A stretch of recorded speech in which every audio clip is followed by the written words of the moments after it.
பின்வரும் நேரியல் வகைக்கெழு சமன்பாடுகளின் தீர்வு காண்க.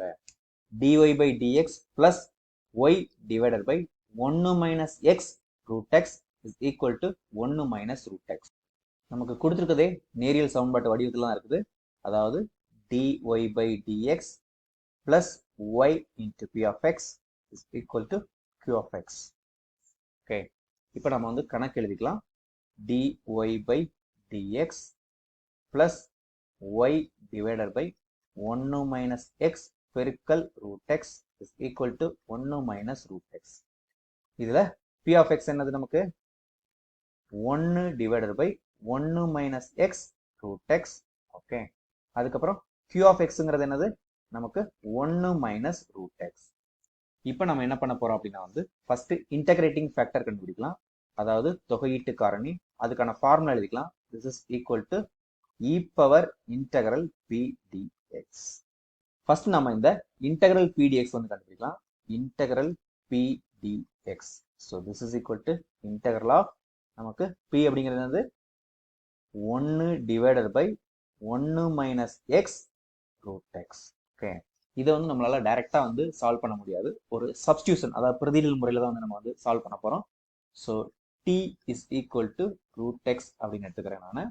அப்படி எடுக்கும்போது நமக்கு என்ன கிடைக்கும்? dt அப்படிங்கிறது root x அப்படிங்கிறது x power 1 by 2. ஸோ நமக்கு டிஃபரன்சியேஷன்ல 1 by 2 பெருக்கல் x power 1 by 2 minus 1. Okay, into dx. So 1 by 2 minus 1ங்கிறது என்னது? Minus 1 by 2. So 1 divided by 2 root x அப்படிங்கிறதா நம்மளுடைய dt.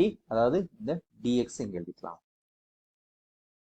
இந்த இன்டெக்ரல் வேல்யூ இங்க கண்டுபிடிக்கலாம். So this is equal to integral of 1 divided by இங்க 1 மைனஸ் எக்ஸ் இருக்குது. Okay, so 1 minus எக்ஸை வந்து எப்படி எழுதலாம்?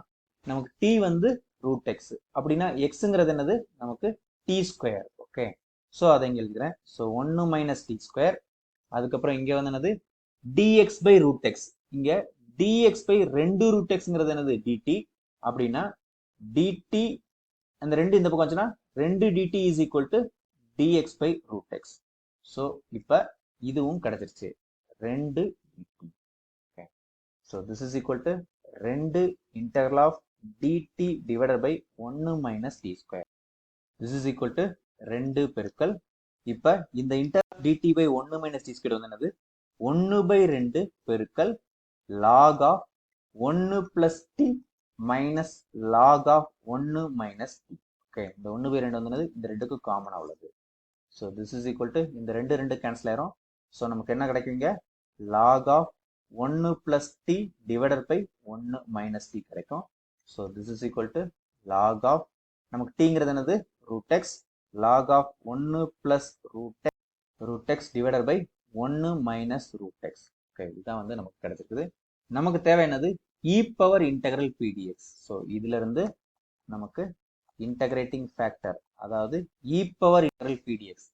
ஈயும் லாகும் ஒண்ணுக்கு ஒன்று நேர்மாறு அப்படிங்கிற காரணத்தினால இன்டகிரேட்டிங் ஃபேக்டர் எப்படி கிடைக்கும் நமக்கு அப்படின்னா இந்த லாக் கேன்சல் ஆயிட்டு 1 plus root X divided by 1 minus root x அப்படின்னு கிடைக்கும். இப்போ நம்ம தீர்வுக்கான ஃபார்முலா எழுதிக்கலாம். y பெருக்கல் integrating factor is equal to integral of q பெருக்கல் integrating factor dx plus c. இப்போ இந்த வேல்யூலாம் இங்க சப்ஸ்டிட் பண்ணலாம். ஸோ y பெருக்கல் இன்டகிரேட்டிங் ஃபேக்டர் என்னது 1 plus root X divided by 1 minus root x. This is equal to integral of qங்கிறது என்னது நமக்கு 1 மைனஸ் ரூட் எக்ஸ். ஓகே, பெருக்கல் இங்க இன்டகிரேட் என்னது 1 plus root X divided by 1 minus root X dx plus C. Okay, இப்போ நமக்கு இந்த 1 minus root X 1 minus root X வந்து கேன்சல் ஆயிடுச்சு. இங்க நமக்கு பேலன்ஸ் இருக்கிறது என்னது 1 பிளஸ் ரூட் எக்ஸ். அதை வந்து dx ஓட சேர்த்து எழுதும்போது நமக்கு இன்டெக்ரல் dx அப்படின்னு ஒரு term, integral root X dx அப்படின்னு சொல்லி ஒரு டேர்ம் கிடைக்கும். இன்டெக்ரல் ஆஃப் dx அப்படிங்கிறது என்னது x பிளஸ் இன்டெக்ரல் ஆஃப் ரூட் எக்ஸ் அப்படிங்கிறது ரூட் எக்ஸ்ங்கிறது x பவர் 1 by 2. நமக்கு x பவர் என்ன இன்டெகிரேட் பண்ணா நமக்கு என்ன கிடைக்கும்? x power n plus 1 divided by n plus 1. So இங்க வந்து என்னது x power 1 by 2 plus 1. 1 by 2 plus 1ங்கிறது என்னது 3 by 2. ஸோ அதை தான் கீழே எழுதணும். இங்க பிளஸ் சி. ஓகே, இப்போ நம்ம வந்து சொல்யூஷன் எழுதிக்கலாம். சொல்யூஷன் என்னது? லெஃப்ட் ஹேண்ட் சைடில் என்ன இருக்குது? ஒய் பெருக்கல் 1 plus root X divided by 1 minus root X. Okay, so this is equal to இங்கே எக்ஸ் பிளஸ் இந்த 3/2 வந்து பகுதியில் இருக்கு, அதை மேலே கொண்டு போய் எப்படி மாறிடும் அப்படின்னா 2/3 அப்படின்னு மாறிடும். ஸோ இங்கே வந்து என்னது?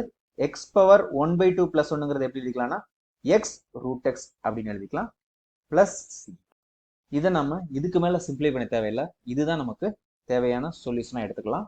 ஓகே, இதுதான் கண்டுபிடிக்க சொல்லியிருக்காங்க, அதை நம்ம கண்டுபிடிச்சிட்டோம்.